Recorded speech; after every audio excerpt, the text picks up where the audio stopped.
Coraline is just one of those movies. This movie is extremely memorable. The first time I watched it, I was in the 3rd grade. And I'm not gonna lie to you, much like everything else back then, I didn't know what was going on. I loved every part of it. The stop motion animation, the Alice in Wonderland vibe, the character designs. All of it was just perfection. There was one thing that I didn't like about it back then. One thing that I actually love about it now. The big reason this movie's so popular. That's how scary it is. You see, this isn't your average run-of-the-mill scary movie.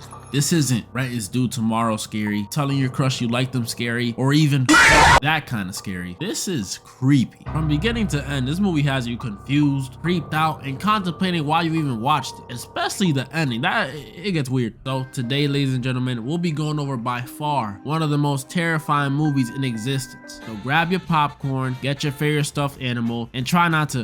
So the first thing we open up to is a disturbing voodoo looking doll being made by a mysterious hand. Ooh, creepy. And then we see it get sent off into space or sky, or I don't know how this works. And you're probably wondering, who is that hand? And to that I say, why would I tell you, dummy? Then we cut to this beautiful home called the Pink Palace Apartments. It's located deep in the mountains, in the middle of nowhere. And oh my goodness, does it suck. Look how gray it is. No joke, this is how it feels to live in New York sometimes. They got a blue Russian man dancing on the roof, an obese lady downstairs. Look, she even got the stair elevator thing, you know, that thing. We see a family moving in who are clearly not that good of people. Either that or they're broke, because they gave the mover a freaking $1 tip. What are you supposed to do with that? Buy in Arizona? And this is the family of no other than Coraline, our main character. She has blue hair, likes to explore, and honestly can make a lot better decisions. Y'all gonna see. But she's 11 years old, so I digress. We see her get scared by this harmless little black cat, like so relatable. Then we see her meet the only other kid in this movie. Well,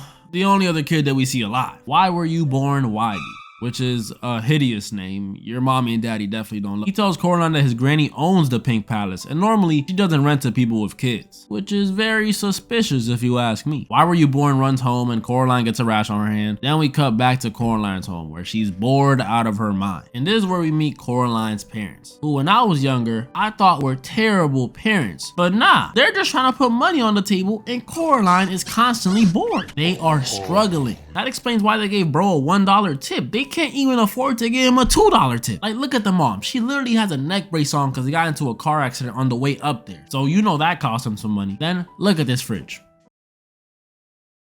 Tell me, what are you gonna make in there? And then finally, the dad. Look at this man. He looks like he just stayed up all night editing a freaking Netflix documentary. Anyways, Coraline gets a voodoo doll sent to her by Wybie, and it looks suspiciously similar to the one in the intro. Don't know why she would keep the doll, especially if she just met Wybie and he sent her this. Like, is that not weird? But like I said, she's 11, so I digress. Coraline's dad tells her to explore the house, you know, count the doors, kill some bugs, look out the window, maybe even unpack hold up, Detroit? When Coraline stumbles across a small door in the living room, after her freaking doll teleported next to it. Like, come on, you gonna tell me you didn't question how she got there? Coraline tries to open the door, but it's locked, so she calls in her mom to open it. She looks so mad, it's hilarious. Coraline's mama opens the door, and it's just a brick wall. Later that night, Coraline goes to sleep after the worst looking dinner I've ever seen in a movie. Like, damn, bro, I get that you guys are broke, struggling, but come on, y'all just whip up an egg. But as Coraline is sleeping, these mice start manifesting in the brick wall behind the small door, really embracing that NYC lifestyle I mentioned earlier. These same mice eventually lead Coraline back to the small door, but when she opens it this time, it's a blue portal. And I'll be damned if I went in there without knowing what's on the other side. Definitely not now, and definitely not when I was a kid. Coraline goes through the portal because she's braver than me, and when she gets on the other side, it's not something you would expect.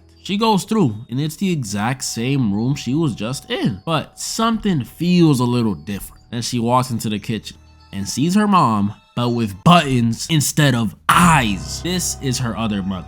I don't know how she's so composed. I would have been screaming right now. This is how it would look in real life to have button eyes.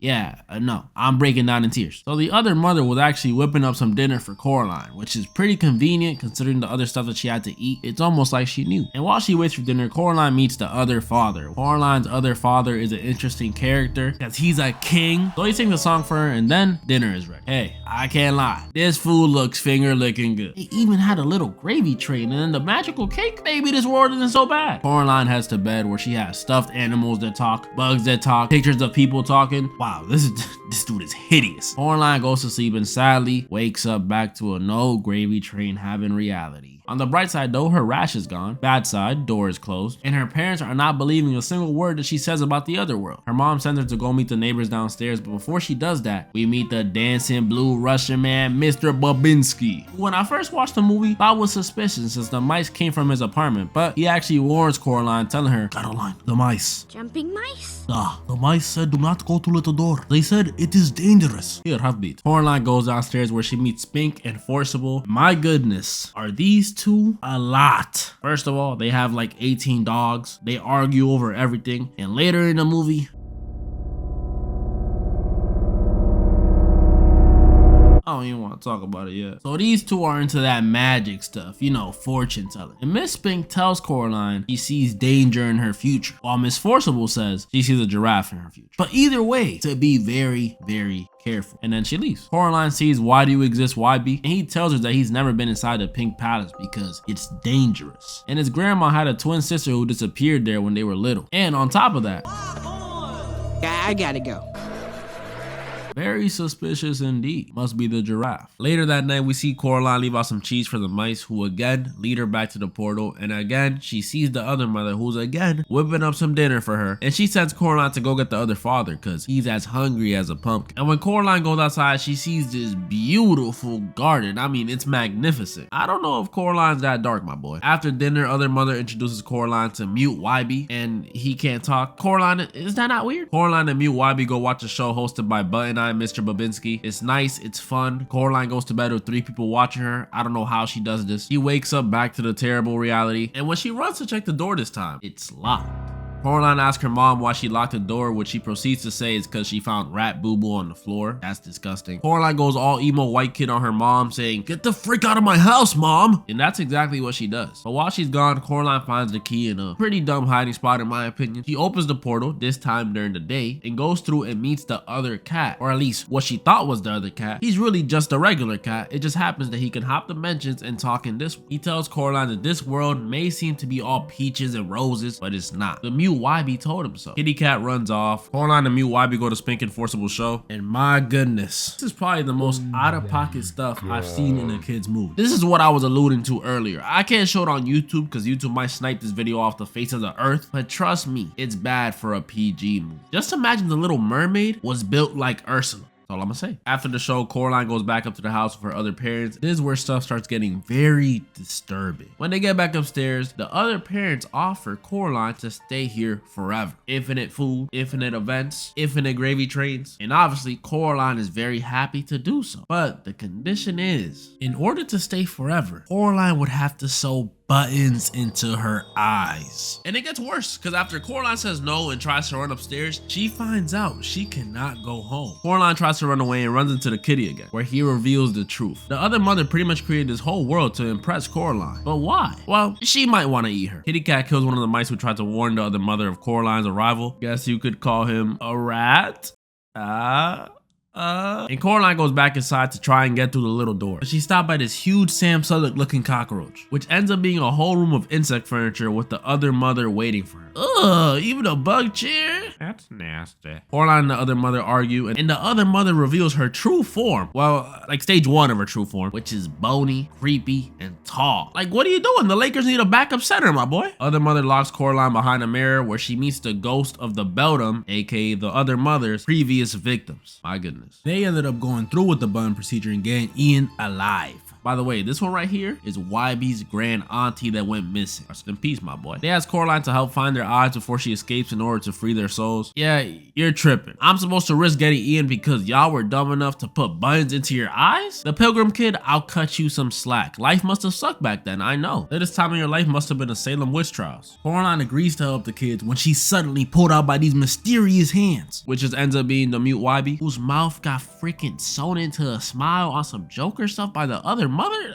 That's messed up. He helps Coraline escape back through a little door, sadly unable to escape himself since he's made out of sand. Rest in peace, my boy mute YB. Coraline gets on the other side, locks the door, and she's finally home. But the house is empty. Then she hears the doorbell ring. Opens it, and it's "Why were you conceived, YB?" Coraline tells him about everything that's happened, and he's pretty much like, yeah, she's crazy. Coraline's parents are missing, so obviously she goes to the incredible Spink and Forcible for some help. That's where they give her a handy dandy crystal that you could look through. That'll be important later. Coraline cries herself to sleep like a baby.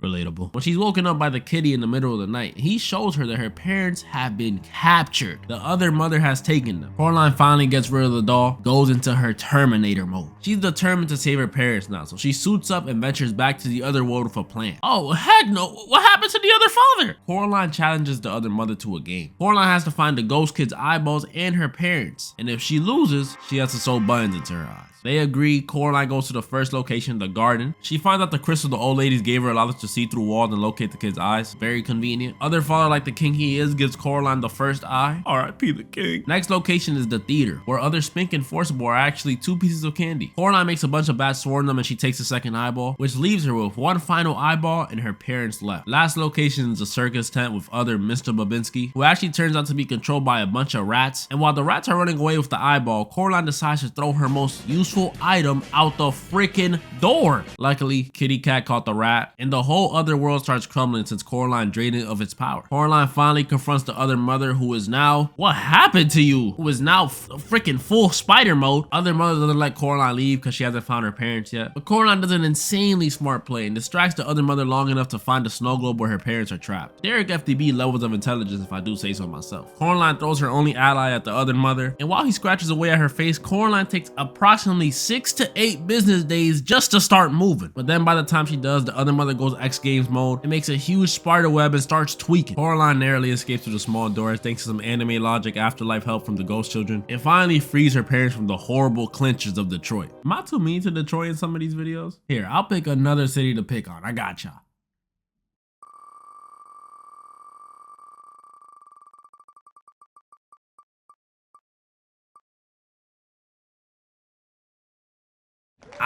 The wheel spoke, guys. It's out of my hands. Coraline's parents don't actually remember anything, so Coraline's the only one who knows anything that happened. But it's not over yet. Later at night, after having a dream with the 3 ghost children, they tell her she's still in danger and has to get the key as far away as possible. So Coraline decides to go take it to the well, and right as she's about to drop it in there, the other mother's hand comes out of nowhere from the top rope and starts scrapping with Coraline. But luckily, our boy, why did your parents have to meet YB, comes out of nowhere and grabs the hand, helping Coraline smash it and throw it into the well. The movie ends with Coraline and all her neighbors working on the garden, and we finally get to meet Y-Born's granny. This movie teaches you appreciation, because it's way better to live with the parents that you may argue and fight with than to have a beautiful fantasy world where you get stupid amounts of food and whatever you want, but in exchange, you gotta sew buttons into your eyes. Would it really be that bad though? JK. If something like that happened to me though, I know exactly what to do. What the?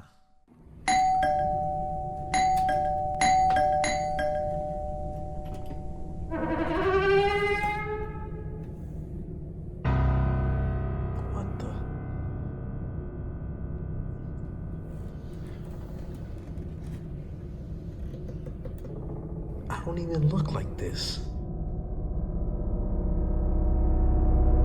Too easy.